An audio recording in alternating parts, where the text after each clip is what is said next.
How's it going? Welcome to the video. In this I will be covering Diablo 2 Resurrected. Also you could say remaster because that's essentially what they did. There's no remake here. In order for a remake to happen they need to rehash some of the issues and bugs with the game. And the hardcore Diablo 2 fans begged them not to mess with the core of the game, and they didn't. So for better or for worse, we'll get into that. But for starters, load times will absolutely drive you insane. This is PS4, and I don't understand why I have to say this, but unfortunately I played on the PS4. I guess they have the worst load times. This game's available on Xbox, the Switch, PC, PS5, and yes, PS4, a 4th gen console, cannot run a 20-year-old game as well as an old freaking laptop or PC. Aside from that, they will kill you. The load times will absolutely kill you, literally and metaphorically. If you load through a portal and there's monsters, you will be getting attacked before your character becomes playable, and if the monster is strong enough, they will kill you. Then you cannot retrieve your body, so if you're playing in Nightmare or Hell, you lose the experience, you have to leave the game, join another game so that your body spawns back in town. Waypoints is the same thing. Switching between acts, anytime you use a waypoint, joining a game, or saving and exiting a game. Load times are upwards of 30 seconds or more. So just to kick it off, we'll start with Mercenaries. Now this is for both the new players and returning players, both casual and veteran, or my least favorite, the no-lifers, the hardcore freaking diehards. Anyways, Act 1 Mercenary is a rogue scout. Her weapon is the bow. You can't equip a crossbow, only a bow, piece of armor, and a helmet. Every mercenary gets a chest piece and a helmet. Their weapons are what differ. Act 2 Mercenary is the Desert Mercenary. It's essentially a paladin. And we'll cover that once I finish the other. So you can get mercenaries from 4 different acts, 4 out of the 5 acts. And Act 3 is the mercenary I'm using. As you can see, the AI for mercenaries isn't all that bright. You have to engage a monster in order for them to get in position to attack. These mercenaries are called Iron Wolves. It's essentially a sorcerer. I don't know why they come up with these silly names. It's probably for lore. But as you can see, he's pumping out some pretty good damage here. But I'm in Hell. Even though I've beaten Hell solo with a mutt of a Druid, this guy still, he's lacking, and his gear is pretty badass, if I do say so myself. But that's where we'll get back to the Act 2 mercenary. Anyways, Act 4 doesn't provide a mercenary because that act was for some reason just cut in half, and who knows why they haven't added to it or fixed it. Act 5, you get the Barbarian. That's the expansion act. Okay, that's where the 2 new characters, the Assassin and the Druid, become available. Additionally, what I found out from playing this game is Druid is by far the worst character, both player versus player and player versus monster, and I'll get into that later. Just showing you my gear here, going over some of the stats that you'll see, and we'll cover those later on. The first thing I actually wanted to cover about the gear, and I'll get back to the mercenaries, is the ring I'm wearing on the right hand side. The bottom attribute says cannot be frozen. This only works 90% of the time, because if you run into somebody who has a freezing aura, or there's another one that also negates that cannot be frozen, it doesn't even reduce the amount of freeze. You get frozen the same as someone who's not even wearing an item that says they cannot be frozen. And it breaks so many aspects of this game. If you're a melee character, you better pray to God that you have the best increased attack speed on the face of the planet, because even when you're frozen, that enemy will just rip you apart if you have to use melee. Anyways, back to the mercenaries. Barbarian, I think he can only wield one sword. I don't even think he gets the dual wield option. Don't quote me on that. But Act 2 mercenary, okay? Here is the shittier side of this game. Excuse my language. But let's say out of 100 people you come across in the game, 95 out of those 100 people will have Act 2 mercenaries, and that's because this game only plays one way if you actually want to play the game and beat it. So 95% of people who play this game have Act 2 mercenaries, and that shit gets so outplayed. It is so annoying being in a player 8 match trying to do whatever, magic find, rune drops, higher drop tables, Andy runs, Bale runs, chaos runs, whatever, and there's so many auras stacked under your feet, because that's everybody's go-to with that Act 2 mercenary. Well, what are you gonna do? Well, what mercenary are you gonna get? Desert mercenary. Should I give him infinity or infinity? And infinity is a rune word weapon. But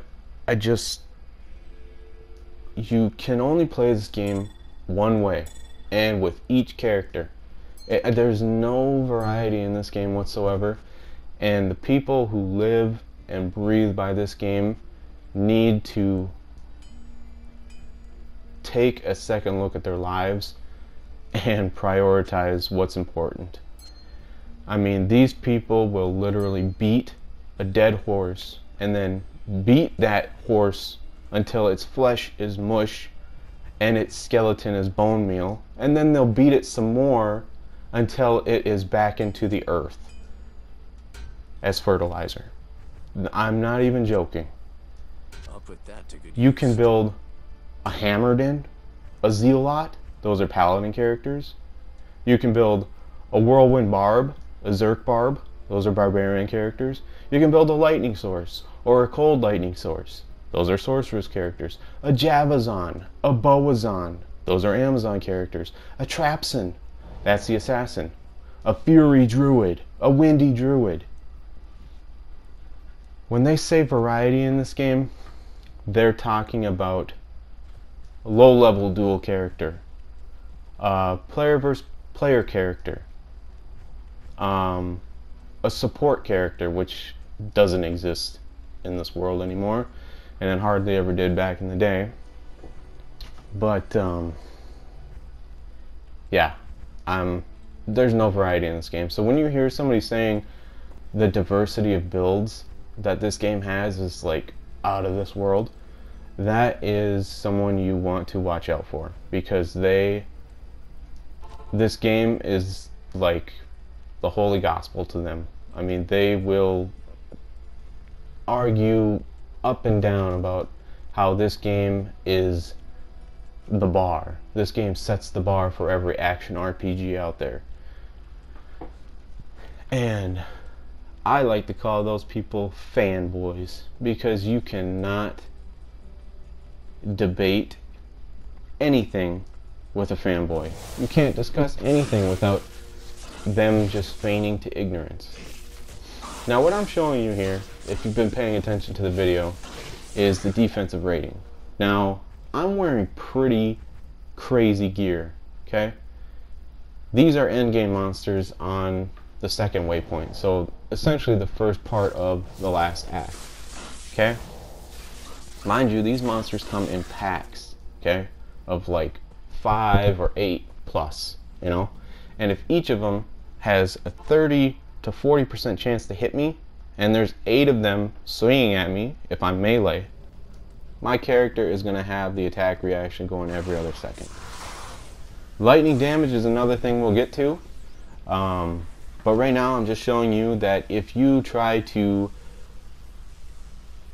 shift your character from one aspect to another, because you'll never get the best of all 3 worlds, and that is increased, or actually maximum magic resistance, so lightning, fire, cold, poison.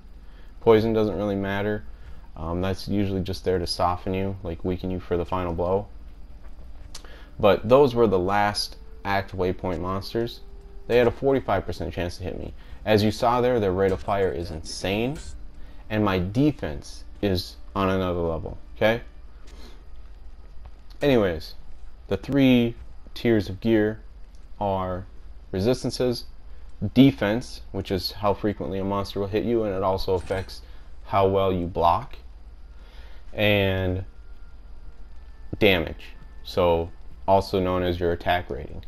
Okay, when I started showing you my gear, it was all for damage, and that was spells and magic damage. So it's all plus skills, plus to skills type gear. I think I have somewhere of like 12 or 13 to all skills. Okay, if I equip all my highest defense stuff, then my skills suffer and my attack rating suffers, because like I said, you can't have the best of all 3 worlds. So I can absorb more damage, but I can't hurt anything, and therefore you can't get anywhere in the game. So if I equip everything now for the attack rating, the ability to hit monsters and deal damage to them physically with melee, then I suffer on defense and my resistances as well, but more so my magic damage. And magic damage is the only way you are going to take out huge quantities of monsters, and more so in a short amount of time. There are some melee attacks that target multiple monsters, but you can only get so many monsters within striking range of your character. So magic is the way to go. However, you can't have a hybrid. It just doesn't work. And that's what I say about the diversity of the builds. They're not there. You can either make an all melee character druid, or an all magic druid, or an all defense druid, which is usually a summoner, but you cannot tweak it. And I'm going back to D1 here, okay? If you wanted to increase dexterity of a sorcerer in Diablo 1, you could make a sorcerer who uses a bow and magic. Like, that's something that's viable. Here it's not. There's too many factors, and your character has specific spells and can't learn the ones that others can. So now my character is equipped for attack rating. That is mainly a dexterity stat, and then obviously you get the additions of your skills and stuff. So that Black Soul, now mind you, each enemy has its own monster level, and their defense is a certain number, their attack rating is a certain number. These are all things you can't see, by the way. Just ever since the game has been out, these fanboys have picked this game apart piece by piece, and I'm showing you the absurdity here. Okay, I started at 9,000 attack rating. I added 700, and it only gave me another 1% chance to hit the enemy that I was targeting. Showing you with my bear. So 1,000, so let's say every 500 to 600 attack rating points, you'll add 1%. Now there's attack shrines that increase your attack rating. I think it doubles it, if not triples. I think it triples. I've had my character up to over 15,000 attack rating, and there were still monsters that I didn't have the maximum amount of chance to hit, which is 95%. That number is off the charts if you're a casual player. If you're a hardcore, then no lifer, I'm sure that there's something out there, you know, oh, this fool doesn't have this item, what's he doing? What's he thinking? I'm thinking I just want to play the fucking game and not go into a whole college course of Diablo 2 strategy. And that's the thing with this game, okay? This game came with a strategy guide. Without it, you are lost in the dark. Now I'm just showing you how this attack rating works on monsters. But getting back to the builds, with the Druid specifically, because believe it or not, I did play this game back in the day when I was a wee lad, and I was still casual back then, man. I mean, I don't even think I beat Hell, but I played the hell out of my Druid through Normal and Nightmare. I believe I got into Hell, but I never beat it because, I mean, it's a no man's land. If you didn't study the guide inside and out, you don't stand a chance in Hell. You just do not. You cannot pick this game up, play leisurely, put stat points here and there, and expect to do anything in this game. Now, the attack rating I was referring to, with the 95% being the max, 95% chance to hit the thing you're attacking. That's essentially what it comes down to. So, I don't know if they do that out of 10 swings or 100 swings, but I sure as hell seem to miss a lot with almost 90% chance to hit these monsters. But stationary items, like for instance on this level there are doors. Literally just doors. Like you're breaking down a door to get to the monsters on the other side. You don't have a 100% chance to hit the door. It's 95% is the max on everything. Even stationary items that don't attack back or don't move. I mean, there's so many broken aspects to this game that fanboys just love. I mean, they can't get enough of it. I just don't understand it. But back to the Druid. I'm sorry I'm all over the place, guys. This game was a passion of mine, and I was hoping with the Resurrected that they would at least fix some of the major bugs like lightning damage, or most importantly, builds. The variety of builds, the viable builds that actually work. Druid can barely solo Normal, Nightmare, and Hell if you're playing by the strategist guide and building a certain character. Windy Druid or Fury Druid. Those are the only two Druids that exist that are capable of going through Hell. But the darker side of that is they're so gear dependent. They're so heavily dependent on the gear that they get that you have to spend so much time in Nightmare trying to get certain exceptional items to drop, or piggyback off other people and get into a Hell Cow match and find some elite items. But I'm telling you guys, and if there's fanboys watching, those no-lifers, guess what? A Fury Druid can't teleport, so Enigma is out of the question. Windy Druid is only good against cold and physical. If there's no fire damage, you're gonna have to teleport past some enemies. I mean, you just can't win with the Druid. Not to mention you can't aim half of the spells the Druid has. You can't aim Tornado, you can't aim Fissure, and those are the two highest damage spells that the Druid has. And I mean, I won't get there right now, but eventually it's going there. So, getting back to it, guys, you can't pick the game up and just expect to be able to beat this game without looking up page after page of Diablo 2 references. Like, hey, how do you do this? Hey, what's this? Hey, what rune word is this? How do you make rune words? What are rune words? Because you can't beat the game without rune words. So now I'm showing you that catapult, which was stationary. I only had a 95% chance to hit. Alright, so we've covered the Druid, the lack of builds. It's by far the worst player versus monster character, and that's because the good gauge of a player versus monster character is how fast they can clear out an area, because end game, believe it or not, is the same as the beginning of the game. This game doesn't officially start until you get into Hell mode, okay? And not everybody will know that starting out.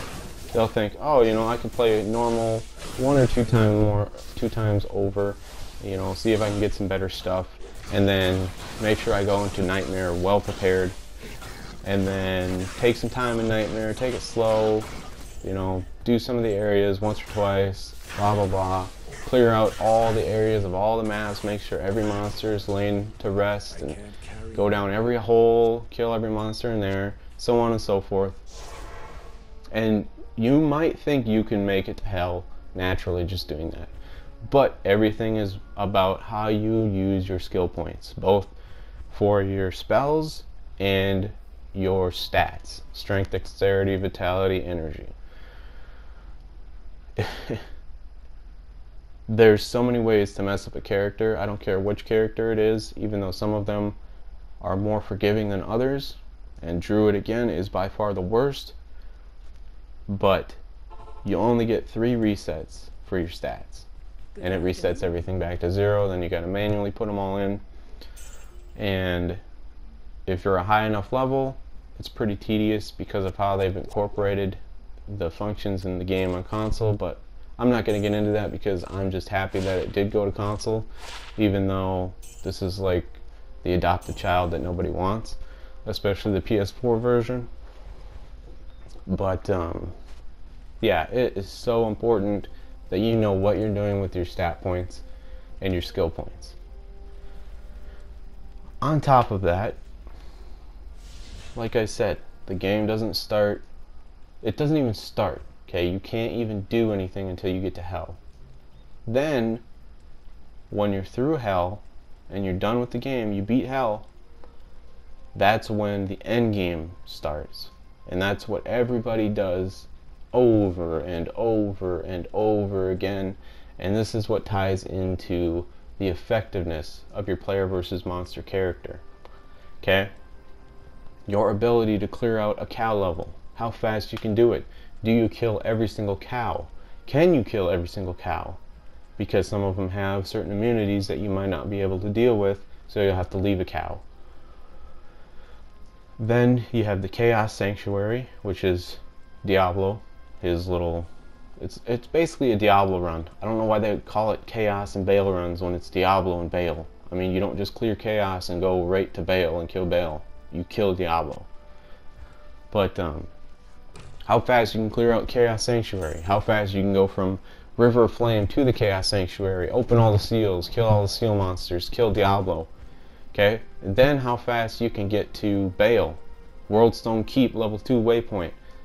How fast you can get to the Throne of Destruction. How fast you can kill Diablo's Baal's minions. That is the mark of the quality of your player versus monster character. And Druid can't compete with anybody. The next character lowest on the tier of viable player versus monster characters is arguably the Barbarian. But guess what? If a Barbarian has Enigma, they teleport, whirlwind, berserk, and a store. Druid can only, I can't stress this enough, Druid can only be a wind druid and have Enigma. Because Enigma, you can't do endgame without Enigma. And if for those of you who don't know, an Enigma is a rune word, chest piece armor. It's very high end. I mean, people will trade crazy items to try to get their Enigma. And it gives every character the teleport ability. Sorceress is the only one who has the ability to teleport without the chest piece, as ergo that's why she is everyone's go-to character to start, aside from the paladin. You'll see more paladins than I kind of want to say you'll see more paladins than you will Act 2 mercenaries, but that's not true. But it's close. Because Sorceress is right up there with Paladin, just for the sheer fact that she can teleport at level 18. And you can beat a whole difficulty level in a fraction of the time it would take a character who has to walk on their feet, you know, run through each act. Because you can teleport through walls, through objects, from a dead end to part of the map that you can see, you can teleport there. I mean, I get it, it's essential to have, but not everyone's going to know that. And furthermore, the game shouldn't be designed that way. You shouldn't have to have teleport, but guess what? You need to have teleport if you want to beat the game the way that any game is considered to be beaten, and that is you reach the highest level, which is level 99. But that is another story. We'll get into that later because it is an absurd number to try and get there. So what I'm showing you right here is the effectiveness of all my best gear going into the World Stone level 2. And as you can see, I can take things out pretty well. These black souls are by far the worst enemies you will ever run into, and for the simple fact of lightning damage. This game is so broken in so many regards, but lightning damage enemies are by far the worst. And that's because lightning enchanted enemies are the only ones who have an animation when they're being struck. And that is what you see my mercenary casting. And it's those little charged bolt, like electric charges that run across the ground like spiders. Apparently lightning damage also does physical damage. You can't see any of this. There's no place in the game where you can see any of these like hidden stats or hidden properties of damages or monster information, anything like that. Even in Diablo 1, the more time you would kill a single monster, when you killed that monster, just like you can see me check on my defense and attack rating, the likelihood to hit or be hit by that monster. In Diablo 1, if you killed a monster, the more of a monster that you killed, there would be a window in your inventory screen that would tell you more information about the monster. What their weakness is, how much damage they deal, how much life they have, so on and so forth. This game is all strategist guide. They put this game out with a strategy guide. It came in a whole like case. It had Diablo 2, the expansion, plus your strategy guide. And before that, I still think it came out in a case, but I know for a fact there was a strategy guide with this game. There is no in-game content that tells you anything outside of kill monster, identify item, compare to item that's equipped, if better, put it on. Nothing exists in the game.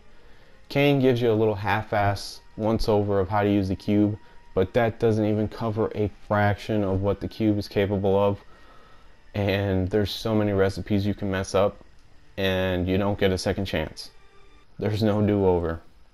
The only do-over you get is stats and skill points. For Makara, you get 3 of them, 1 for each difficulty. Then in Hell, you can farm what are called the essences, and you can make tokens to reset. But I just wanted to take a second to ask for your forgiveness for not covering what's taking place in the video. It's more of just me showing you what my endgame druid is like, what he has for equipment, skills, stats, how he is able to move through the game, what he's capable of, so on and so forth. One thing I want you to know is in no way, shape, or form am I a no-lifer in this game. I mean, I don't even consider myself a no-lifer for any video game. And I grew up on 3. I grew up on Resident Evil, Diablo, and Halo. Okay? And I'm certainly not a fanboy. I would argue Resident Evil, but that's just because I don't like how this new age stuff is affecting quality core gameplay.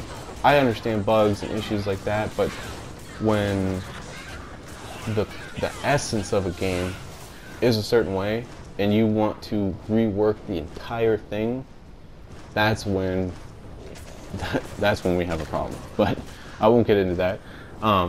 Anyways, for the fanboys and stuff, you know, that's what I was getting at.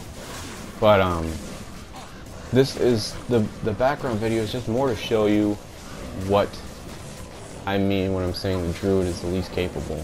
But what you should know is that with my build, because I didn't run into a community online until I actually hit, what was it?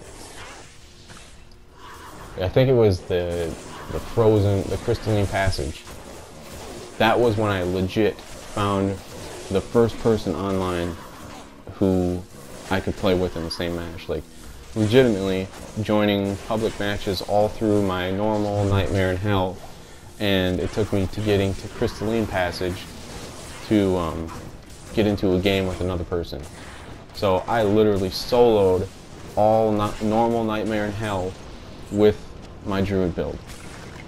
That is not something you would be able to do with one of the other builds, because a Fury Druid has physical and fire and poison, okay? Well, that leaves out ice and lightning. A Wind Druid has physical and, well, let's not call it ice because it's cold, sorry about that, but cold damage, okay? Mind you, you only get 110 skill points, okay? Synergies are what boost a skill's damage when it's maxed out. Max is 20. You can only put 20 points in any skill, but then if it has synergies underneath it, you put points into those skills, and that skill that you maxed out also gets damage increase. So a Wind Druid only has physical and cold damage. Okay, that leaves out fire, poison, and lightning. I rest my case. Anyways, like I said, I was able to solo normal Nightmare in Hell, but more importantly, I wanted to cover finding the first person. If you are picking this game up for the first time, God forbid you should at this point, because even starting out with this game launched, I wish somebody who was honest in their reviews would have said, hey, if you are new to this series, please do yourself a favor and either expect to play this on single player or don't expect to play it at all.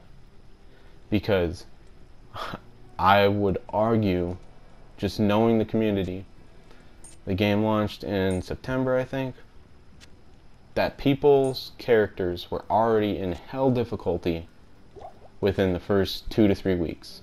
I can promise you that. Like 90% of the people probably had their characters in hell. So the way that the lobby works in the consoles, you can't see what sessions are open and so on and so forth. It's more of a pick your selections of what you want to do, and we'll see if there's a lobby open that you can join, another game session. So essentially, someone who's playing anything in normal mode cannot join a hell mode game. Anybody playing anything in Nightmare cannot join a hell mode game. And someone playing in hell can only join hell games if they select the specific task that everybody's doing, which is Baal boss. So you go to bosses, you go to Baal, you go to players 8, and then you go join game. That's the only way you're going to find games, and that's only like 70% of the time. I don't argue to the fact that you'll be able to find other games, but let's not kid ourselves. It's probably like 5 to 10% likelihood that you'll ever find anyone to play with that's not in hell mode doing Baal bosses on 8-player difficulty. Okay? So just to reiterate, that's another broken aspect about the game, is you can't play with anybody until you're in the end game. But in order to get to the end game, if you're new, it's a double-edged sword. You can't get to the end game if you don't know what to do, but then you can't get help to get to the end game, because that's where everybody who can play with you is the end game. So unless you have Discord or a bunch of, console friends, Xbox, Switch, whatever, PC is the only place that you're going to be able to even stand a chance if you're a new player to the game. I just can't stress that enough, that you'll be off to your own vices if you're planning on playing this game, picking it up, and jumping in with thousands of other people. It just will not happen, because, like I said, 3 weeks into the game, I bet 90% of people who still play this were already in hell difficulty, which means if you were 3 weeks late to the punch, you're going to be all alone. 1 is the loneliest number. Alright, let's get a little bit into the video on what's happening here. So right now I'm showing you the increases from adding 1 point to a skill. Okay, all of these, they'll show you what the base is. So the base on this is 20. Now I'll take that off and I'll show you what the damage is. So 264 to 279. Skill level is 31, or yeah, I think 31. So you can do the math on what it started at, what it'll increase by when you add a skill point to it, and then the 5% damage synergy underneath that for the skill above it. This skill doesn't do anything in hell mode. It just stuns monsters, and it doesn't even stun them for the time it shows, because 10 seconds is the cap. Again, nothing that you can see. It's all in the strategy guide. It's all in people data mining from back in the day, running bots, running character editor, and figuring out, like, they could actually mod the game to drop certain items and show them what the consistency or the drop rate is, what damage tables are, the drop tables of items, synergies, so on and so forth. It's just, you can't figure out anything from just looking at this game unless it's all trial and error. But there's so many different variables that trial and error would take like 10 to 20 tries to get it right, and you don't have that luxury with a single character. So damage 264 to 279. As you can see, it goes up by 10 points for low to high damage each time. The stun doesn't matter, 0.6 seconds. You don't stun them for 20 seconds. I can promise you that. But yeah, so 10 points each time you put it into that skill. Total waste of points, but it was essential to my build because I would stun them and do physical damage while my mercenary would hit them with lightning damage when fire was an immunity or something. So yeah, everybody who's anyone, who thinks they're anyone, who plays Druid and wants to argue to the fact that Druid is just as capable as, let's say, the Sorceress or the Paladin or even the Barbarian, they will tell you to build a Fury Druid, and that is werewolf form Druid. Fury is the bottom skill on that tree, and it works like the Zeal for the Paladin. You get so many swings at a single enemy, or you hit a group of enemies around you, and you get a fast attack rate with it. That's the kicker. Werebear is useless. Don't touch it. The defense increase doesn't help you one iota. Werebear is useless. I'm telling you that, and I've dedicated most of my points to Werebear. So stay away from Werebear. Now I'm showing you the Tornado, which is the Windy Druid. Another one, the only other one that people will tell you to build for a Druid. But guess what? You cannot aim tornadoes. You can't. Sorceress can shoot any spell, any angle she wants. Paladins can spam enough hammers to hit anything around them. It doesn't matter how tight of the corridor it is, a hammer can get through.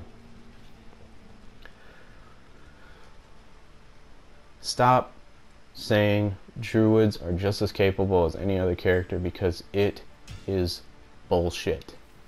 Don't even get me started on the summoning Druid, okay? A Druid can have summons. I'm going to take this next little segment to cover this, okay? I'll show you here about the aiming for Druids, both with Fissure and Tornado, as well as the Twister stun damage. See that? I'm looking at the Fallen, who's right up my bear's butt, and I can't hit him with the Tornado. I can hit the other ones.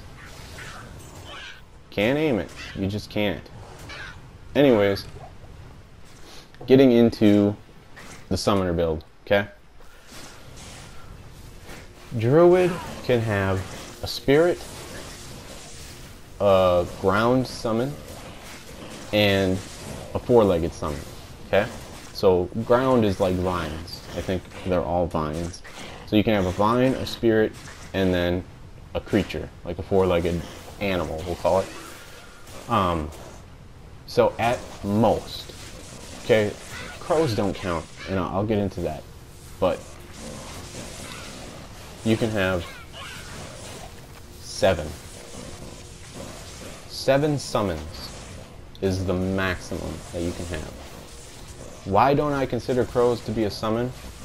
Because they have a limited number of hits and they disappear. They don't stay around forever. In addition, they don't benefit from auras or spirits.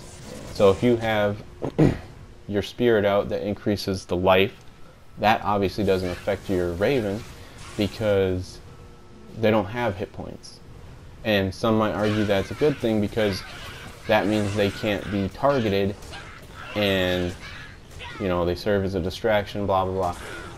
Those are people pinching, you know, they're reaching for straws. It's just, okay, it doesn't have anything to do with the viability of the druid, the effectiveness of the druid, okay? Ravens don't benefit from auras, they don't stay around, and they deal petty damage. You can have 5 ravens, and anybody who's crazy enough to max them out, yeah, when they've landed all their hits, they can deal upwards of like 3,000 to 5,000 damage. Between 3,000 to 5,000, depending on how many plus skills you have. Okay? Okay, big whoop.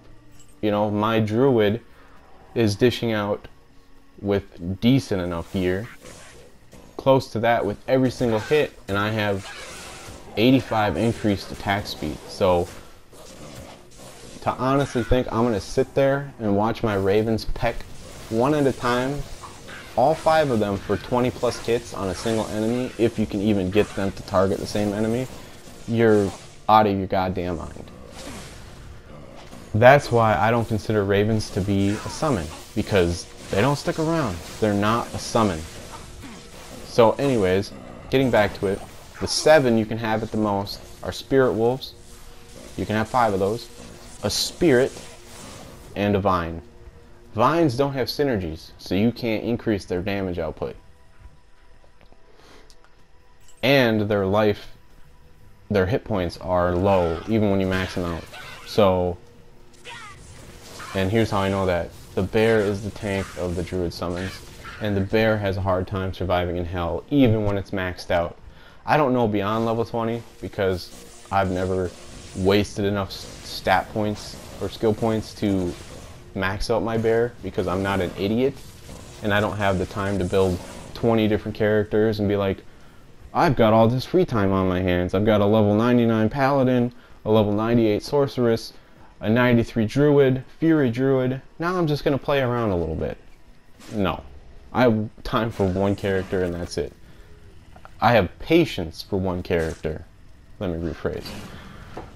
Anyways, what I'm getting at is the bear has a hard time surviving in hell, okay? 5 spirit wolves, which are the lowest on the tree, because ravens don't count, have the lowest hit points and the lowest damage output. But you can have the most of them summoned at one time. You can have 5 spirit wolves. The next are dire wolves. These ones are a little bit better, but guess what? You can only have 3 of them. And you can't have multiple animals summoned. You can have ravens in addition to something, but ravens don't count. We've already covered that. They're not a summon. Ravens and 1 four-legged. So ravens and 1 bear. Ravens and 3 dire wolves. Ravens and 5 spirit wolves. Okay? Where I'm going with this, you'll see in a second here. Okay? So, dire wolves. 3 of them. Okay? They're not too bad. They've got enough hit points to distract enemies. I wouldn't say they do crazy amounts of damage, but if all 3 of them get on one enemy and you're there along with them, you could probably melt them pretty fast. Okay, I won't argue that. However, you can only have 3 of them, okay?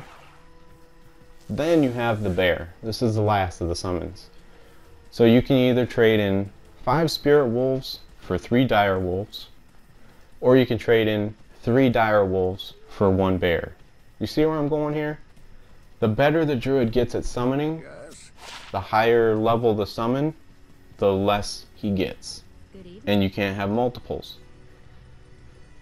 Now the bear is arguably the best, but its only purpose is to distract enemies. It's to pull their attention to the bear and distract them so that they're all grouped together and they're attacking this thing that's hard to kill, doesn't do much damage, so that you can dish out whatever spells you need to in order to mow down hordes of enemies, you know, in condensed areas.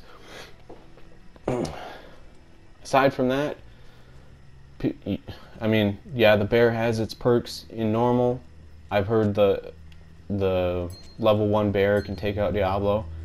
Okay, cool. What's the bear gonna do in hell? All right, you know what I'm saying? Because that's when the game starts. So you're gonna build a character to get through hell, then you're gonna respec for nightmare, then you're gonna beat nightmare, then you're gonna respec for endgame. Or actually, no, scratch that. You're gonna respec to beat hell, then you're gonna respec for endgame. Okay, so that the bear plays a fraction of a role. I mean, it doesn't even. I'll put that to good use. It should just not get as much attention as it is. There has been a patch that came out. It's the first patch in over 11 years for Diablo 2. Okay, and their notes for the Druid still haven't fixed the major issues with the build. The major issues with the Druid. You cannot spam fire spells. You can't. Sorceress can shoot fireballs as fast as I'm shooting these tornadoes. Okay? I can shoot tornadoes as fast as fireballs. Guess what? With the patch, you still cannot aim tornadoes. So fire skills you can't spam. You can't aim fissure. You can't aim Armageddon. Those are the only 2 high damage fire spells the Druid has. You can't aim them. The other ones that you can aim have timers, cooldowns. So you can't spam them. You can't keep hitting a monster with something that does 500 damage over and over and over again, like 10 times in 3 seconds to just melt them away. No. You have to cast, wait 2 seconds. Cast again, wait 2 seconds. Okay? It's tedious. Alright? Tornado, the only viable wind option, can't aim. So enemies have to get right up in your face, and if they're off to a side that you can't aim at, your tornadoes will just keep shooting off to the side and they'll be able to hit you however many times they want. Then, the interesting part, the part we're talking about, summons, okay? They gave Spirit Wolves cold damage. They gave Dire Wolves more hit points. And I think they gave the bear more damage and more hit points. I don't know, and I don't care. Because the one thing I was looking for was for the Druid to be able to have all his summons out. And now, getting back into where I was going with this, comparing to the Necromancer. You've heard me mention the Paladin, and the Sorceress, and the Amazon, and the Barbarian. Now it's time for the Necromancer. Oh, and Assassin, obviously. So, with your Necromancer, you can have the Summonmancer or the Summonmancer, which means a Summoner Necro. Okay? These are all silly fucking names. Excuse my language. I'm sorry, but I'm letting my emotional content show a little bit. Fanboys have just made these god-awful names over the years, and you know, it sticks because everybody's like, oh, I want to sound cool too, let me use those. I'm not a noob. Anyways, summoning Necros, so the same as a Druid essentially, if at the minimum, we'll cover the minimum, okay? If you are strictly a summoning Necromancer, you can have 12 skeletons, 12 mages, okay? That's the bare minimum. when you're maxed out. Necromancers also have something called revive, meaning you can reanimate a dead body and that monster will fight for you. I think you can even reanimate Diablo, unless that was a mod back in the day that people were using. But, or revive, actually, excuse me.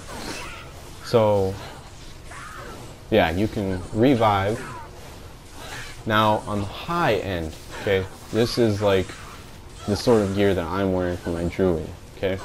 But no matter what gear I put on my Druid, I can still only have 5 wolves, 3 wolves, or 1 bear, okay? The Necromancer, running the same kind of gear, can have over 60 summons. 60, 6-0, okay?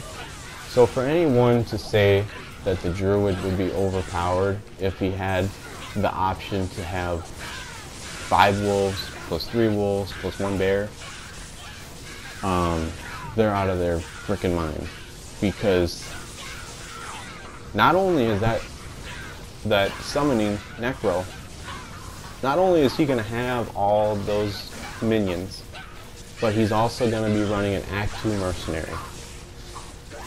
And you only run an Act 2 Mercenary because you need the rune words to put onto that character that then gives you auras and buffs for you and your party.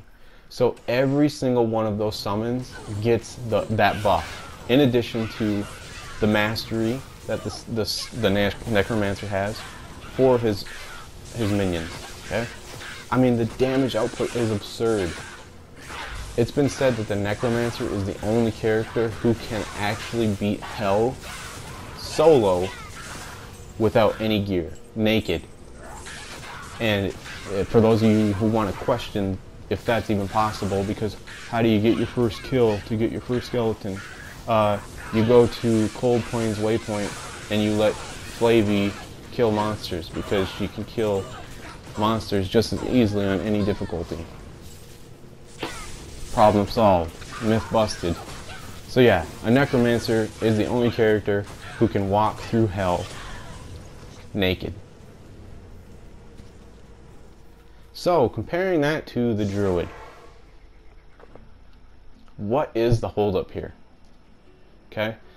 Now, if you wanted to argue that the developers were assuming that Druids would be pack hunters because they're of the nature and they can shapeshift into wolves who are pack hunters and bears who aren't pack hunters, that you get 3 Druids in the same game.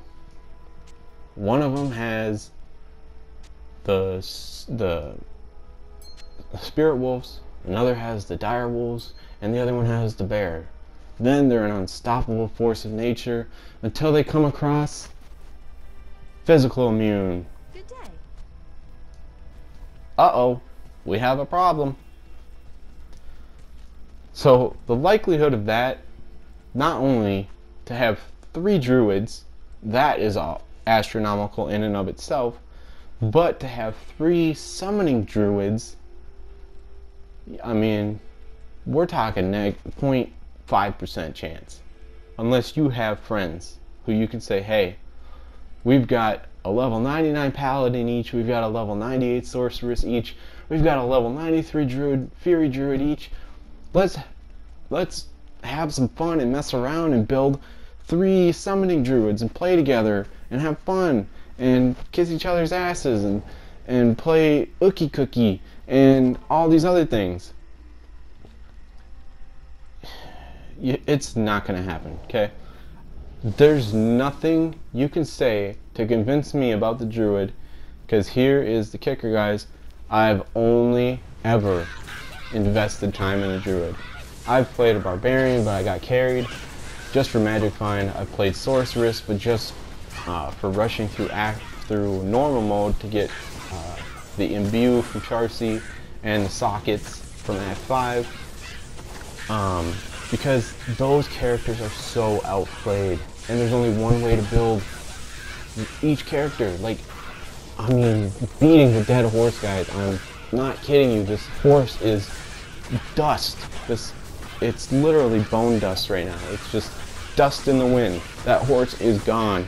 People have beaten the shit out of that dead horse, and they continue to do it, and they're like, this game is so much fun. I cannot believe the diversity in this game. Should I make a Hammerden with an Act 2 mercenary, or a Hammerden with an Act 2 mercenary? Or should I make a lightning source with a desert mercenary? Ha! That's Act 2. I mean, my god, the variety in this game. I've only met one other druid. Let's leave it at that. Okay? Playing D2R, I've met one other druid, and that's because everybody else playing the game is a fanboy from back in the day. Because everybody else in their right mind was like, this game feels like it's 20 years old. That's because it is. It just got better graphics. They didn't fix any of the major issues, any of the quality of life, also known as QOL, issues with the game, meaning enjoyability. That's what quality of life translates to, is enjoyability. If there are things that you have to overlook, like little issues with the game that you have to keep overlooking, then you're going to find yourself not enjoying the game. Am I right? Oh, let's just look past that little detail. Let's look past that little detail. Oh, it's kind of frustrating, but let's just look past it. You're going to see me die here because I'm showing you everything. I'm showing you everything I got, okay? And I can't really say I'm trying too hard because this is more to show you about the flaws of just going all out, you know, just barreling into danger and not caring. And, you know, with my build, you have to play it safe. I mean, it's slow and steady wins the race. That's the one thing about this game that you will not come to enjoy if you are picking it up for the first time, is the pace that you have to take in order to avoid making so many mistakes. Now, I know I'm not going to get my body, so it's not even about the experience or the gold or any of that. I just know I'm not going to get it because it's in the middle of a bunch of monsters, and I have nothing going for me without my gear. So if you leave a game and join back into a new one, your body will be waiting for you in town. I already have a video about the trophy list in this game, but level 99 and level 99 hardcore, okay? Just to touch on it at the very end here, the number is going to astound you, and you're going to want to disagree. You're going to want to deny it up and down, sideways, this way, that way. You have to do the same amount of leveling that it takes from level 1 to level 98, from level 98 to 99. The same amount of time. But guess what? From level 98 to 99, you're doing one activity, bail runs. And you have to do over 3,000 bail runs. Okay? That's with a full session of players. The more players you have in a lobby, the harder the monsters get, the more experience you get from them. 8 players is a max. If you're running anything less than that, it's going to take you even more bail runs. Okay? I'm being generous with that over 3,000 because I know it's somewhere up towards 4,000 to 4,500 bail runs. That's for one level 99 character. Okay? A hardcore character, if you die once, you're dead. That's it. That character goes into the books. You cannot play them anymore. So they want you to do it not once, but twice to get the platinum trophy. Okay? I'm not even going to get into that because someone's probably watching who's like, I love a good challenge. I love my free time. Case settled. Anyway, guys, thanks for watching the video. I'm sorry it took an hour, but, you know, I'm trying to cover everything in this game in one video versus giving you little snippets here and there because, to be honest, there's so much to cover. But that's the video, guys. Leave comments, ask questions. I'm always active in the comment section. And, yeah, take it for what it is. Leave feedback. Share the video with others. Check out my channel. And I appreciate the view. I really do. Don't be shy now. Let me know what you think. I want to hear your opinion. Peace out.